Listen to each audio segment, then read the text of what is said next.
Hello friends, मेरा नाम है Nitin. Welcome to my channel English 24/7 बायनर्स। दोस्तों, इंग्लिश याद करना नहीं, इंग्लिश में बात करना सीखिए। दोस्तों, अपनी लास्ट वीडियो में मैंने आपको डू से रिलेटेड सेंटेंसेस को बनाना सिखाया था कि कैसे आप छोटी सी ट्रिक को इस्तेमाल करके डू से रिलेटेड कितने भी चाहें उतने सेंटेंसेस बना सकते हैं। दोस्तों, आज की वीडियो में मैं आपको बताने वाला हूं डस से रिलेटेड सेंटेंसेस को बनाने का आसान सा तरीका और उनकी प्रैक्टिस करने का तरीका भी। तो चलिए दोस्तों, वीडियो को स्टार्ट करते हैं। जैसा कि मैंने दोस्तों आपको बताया कि लास्ट वीडियो में हमने डू का यूज सीखा था और आज हम सीखेंगे डस का यूज। अब दोस्तों, सबसे पहले बात करते हैं कि डस आखिर यूज होता कहां है। दोस्तों, अगर हम टेंसेस की बात करें तो प्रेजेंट इंडेफिनिट में दो हेल्पिंग वर्ब्स का इस्तेमाल किया जाता है, डू और डस का। डू से रिलेटेड प्रैक्टिस दोस्तों हम ऑलरेडी कर चुके हैं, अब हम प्रैक्टिस करेंगे डस की। तो बात करते हैं दोस्तों सिंपल सेंटेंस की। मान लीजिए मैं आपसे कहूं वह जाता है। अब दोस्तों, डस से रिलेटेड एक छोटा सा रूल ये रहता है कि डस का दोस्तों जो इस्तेमाल होता है वो सिंगुलर के साथ किया जाता है, यानी कि ही, शी, ये किसी का नाम आ जाए तो वहां पे आप डस का इस्तेमाल करते हैं। इससे रिलेटेड रूल्स दोस्तों मैं आपको डिटेल में टेंस से रिलेटेड वीडियोस में सिखा चुका हूं। अगर आप चाहे तो प्लेलिस्ट में जाइए और वहां टेंस से रिलेटेड वीडियोस को देखकर आप आराम से डिटेल में समझ सकते हैं। आज की वीडियो में दोस्तों हम इसकी प्रैक्टिस करने वाले हैं। तो जैसा कि मैंने आपको बताया कि सेंटेंस है हमारा वह जाता है।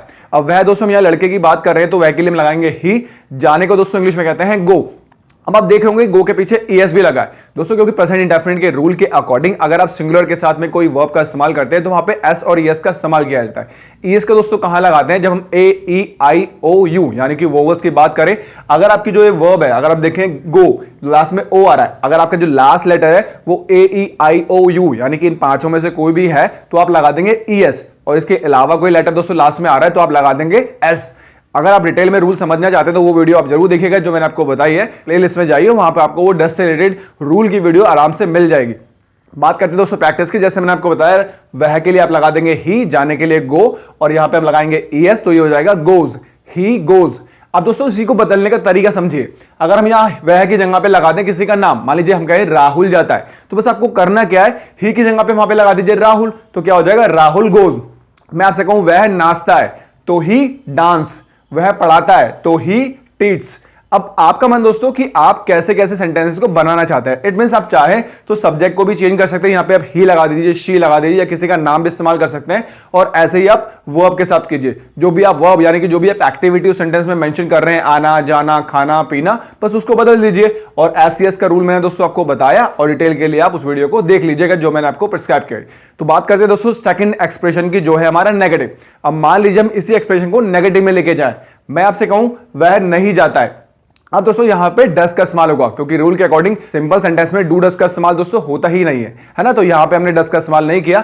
जैसे ही आप किसी और सेंटेंस में इसको लेके जाएंगे, यानी कि हम अगर नेगेटिव की बात करें वह नहीं जाता है, तो यहां पे आप डस लगा देंगे। बस एक रूल दोस्तों हमारा क्या कि सब्जेक्ट जो है हमारा वो सिंगल रहे। देखिए ही यानी कि एक इंसान की बात हो रही है तो हमने लगाया डज। वो नहीं जाता है तो ही डज नॉट गो। अगर मैं आपसे कहूं वह नहीं आता है तो बस करना क्या है, गो की जगह पे कम लगा दीजिए। वह नहीं आता है तो ही डज नॉट कम। वो नहीं खेलता है तो ही डज नॉट प्ले। वह नहीं बोलता है तो ही डज नॉट स्पीक। बस दोस्तों देखिए कितना आसान है। इट मींस याद करने से दोस्तों कुछ बेनिफिट नहीं होने वाला। अगर हम चाहें तो उसके रूल्स को याद कर लें, उससे कभी आपकी हेजिटेशन दूर नहीं होगी। आपको बस करना क्या है, मेथड को समझिए और लिखकर भी और बोलकर भी प्रैक्टिस कीजिए, ताकि धीरे धीरे आपकी जो कमांड है डस के ऊपर काफी अच्छे से आ जाए और आप आराम से इनके सेंटेंसेस बोल पाए। तो आई होप से दोस्तों आपको क्लियर हो गया होगा। तो ही डज नॉट गो, इसमें भी आप सेम रूल लगाइए, या तो आप सब्जेक्ट को चेंज कर दीजिए या तो आप एक्टिविटी को चेंज कर दीजिए। अगर इसी एक्सप्रेशन को हम दोस्तों तीसरे सेंटेंस में लेके जाएं, मान लीजिए मैं आपसे कहूं क्या वह जाता है। इसमें दोस्तों क्या करना होता है, जब हिंदी में हम स्टार्टिंग में क्या लगाते हैं तो वहां जो भी आप वर्ब लगाने वाले हैं हेल्पिंग वर्ब वो आगे चली जाएगी। तो डज दोस्तों हमारा आ जाएगा आगे, तो सेंटेंस क्या बनेगा, डज ही गो। अगर मैं आपसे कहूं क्या वह खेलता है तो डज ही प्ले। क्या वह बोलता है तो डज ही स्पीक, है ना दोस्तों। बस इतना सा रूल क्या आपको रखना है कि आप या तो सब्जेक्ट को बदलिए या तो एक्टिविटी को चेंज कीजिए और जितने चाहें उतने सेंटेंसेस बनाइए। बस दोस्तों मैंने आपको बताया ना एससीएस का इस्तेमाल सिंपल सेंटेंस में ही आपको करना है। बाकी आप जब किसी भी सेंटेंस में इसको यूज करेंगे तो गो का गो ही रहेगा, कम का कम ही रहेगा, एस और यस सिर्फ सिंपल सेंटेंस में।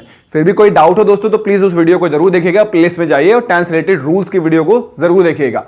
बात करते हैं दोस्तों लास्ट सेंटेंस की। मान लीजिए मैं आपसे कहूं वह क्यों जाता है। अब क्यों के लिए दोस्तों आप क्या लगा देंगे यहां पे, वाई, और बाकी का सेंटेंस आपका सेम रहेगा। तो वाई डज ही गो, वह क्यों जाता है तो वाई डज ही गो। अगर मैं आपसे कहूं वह क्यों आता है तो आप क्या कहेंगे, वाई डज ही कम। वह क्यों बोलता है तो वाई डज ही स्पीक। दोस्तों इसमें काफी सारी चीजें बदल सकते हैं, सब्जेक्ट भी बदल सकते हैं, एक्टिविटी भी, और ये जो WH फैमिली का वर्ड है क्यों, इसकी जगह पे आप बहुत सारे ऑप्शंस यूज कर सकते हैं। कब, कहां, कैसे, है ना, कहां जाता है, क्यों बोलता है, कैसे नाचता है, कुछ भी मीन्स जो भी आप चेंज कर रहे हैं, या मान लीजिए आपने क्यों की जगह कहां, वह कहां जाता है, तो आप क्या इसको बोलेंगे, वेयर डज ही गो, वह कहां खेलता है, तो वेयर डज ही प्ले। दोस्तों ऐसे ही प्रैक्टिस करके आपका जो डर है धीरे धीरे दूर होगा, है ना। याद करने से दोस्तों इंग्लिश नहीं आने वाली, बस करना क्या, हमें प्रैक्टिस करनी है और प्रैक्टिस भी सही तरीके से, ताकि हमारा जो माइंड है उसको आसानी से समझ पाए। तो आइए दोस्तों 10 से रिलेटेड सेंटेंसेस की प्रैक्टिस आपको समझ में आ गई होगी कि कैसे आपको करनी है। एक एक सेंटेंस को समझिए और जितने चाहें उसके सेंटेंसेस बनाइए। बस 10 मिनट डेली इसकी प्रैक्टिस कीजिए, बोलकर भी और लिखकर भी।